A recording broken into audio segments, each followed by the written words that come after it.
In the aftermath of World War I, Britain faced significant economic challenges. The war had left the country with a huge national debt, a disrupted economy, and a loss of its former dominance in global trade. The early 1920s were marked by attempts at economic recovery. But progress was slow. The Roaring Twenties in the United States did not translate to similar prosperity in Britain. The British economy struggled with high unemployment, especially in traditional industries like coal mining, shipbuilding, and textiles. These sectors faced declining demand and increased competition from other countries. The Wall Street crash of 1929 had immediate and severe repercussions for the global economy, including Britain. As American banks and investors withdrew their overseas investments and called in loans, British banks and businesses found themselves in financial distress. Britain's exports plummeted, particularly those to the United States and other key markets. The decline in global trade led to widespread unemployment, with rates reaching over 20% in the hardest-hit areas. Industrial regions in the north and west of England, as well as in Scotland and Wales, experienced severe economic hardship. The British government, led by Prime Minister Ramsay MacDonald, initially adhered to traditional economic policies of balanced budgets and limited government intervention. Efforts were made to reduce public spending and maintain the gold standard. But these measures did little to alleviate the economic downturn. In 1931, Britain faced a financial crisis that led to the abandonment of the gold standard.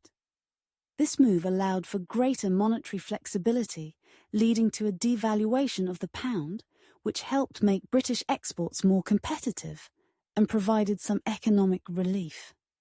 The Great Depression caused widespread unemployment and poverty in Britain. The north of England, Wales, and Scotland were particularly affected, with industrial towns and cities facing the brunt of job losses. Unemployment rates soared, leading to significant social distress and hardship. The national government, a coalition formed in 1931, introduced measures aimed at mitigating the effects of the Depression. These included public works programs and unemployment assistance. The Special Areas Act of 1934 targeted the most severely affected regions, providing financial aid for economic development and job creation. The economic hardship led to social unrest and political agitation. Hunger marches, such as the Jarrow March of 1936, where unemployed workers marched from the town of Jarrow to London to protest their plight, highlighted the desperate conditions faced by many. Political movements, including the rise of the Labour Party, and the increased influence of socialist and communist groups, reflected growing discontent. The late 1930s saw some economic recovery, as new industries, such as automobile manufacturing and electrical goods, began to grow. Government intervention, including rearmament in response to the rising threat of Nazi Germany, also stimulated economic activity and job creation. The experience of the Great Depression laid the groundwork for significant social and economic reforms in Britain. The Beveridge Report of 1942, which proposed widespread social insurance and welfare measures, was influenced by the hardships of the 1930s.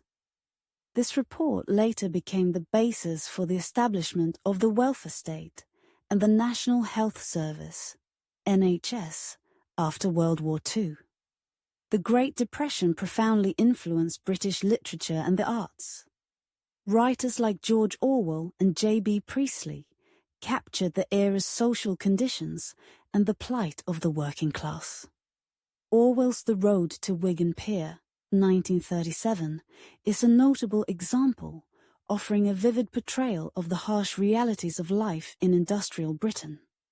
The economic crisis sparked significant intellectual debates about economic policy and social justice.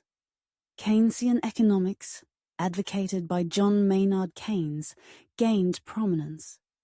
Keynes argued for increased government spending and intervention to stimulate demand and pull economies out of depression, a theory that influenced future economic policies. The Great Depression underscored the limitations of laissez-faire economic policies and the need for government intervention in times of economic crisis. The experiences of the 1930s influenced British economic policy in the post-war period, leading to a more active role for the state in managing the economy. The shared hardships of the Great Depression fostered a sense of social solidarity and collective action.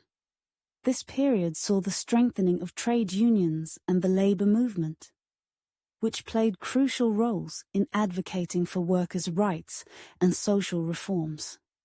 The economic and social turmoil of the Great Depression contributed to significant political shifts in Britain. The rise of the Labour Party and the decline of the Liberal Party reflected changing political dynamics, with increased support for policies aimed at social justice and economic equality. The Great Depression was a pivotal period in British history, marked by profound economic challenges and significant social and political changes. It exposed the vulnerabilities of the British economy and the limitations of existing economic policies, leading to a rethinking of the role of government in society. The legacy of the Great Depression influenced the development of the welfare state and shaped the political landscape for decades to come. The resilience and solidarity displayed by the British people during this challenging time remain a testament to their enduring spirit in the face of adversity.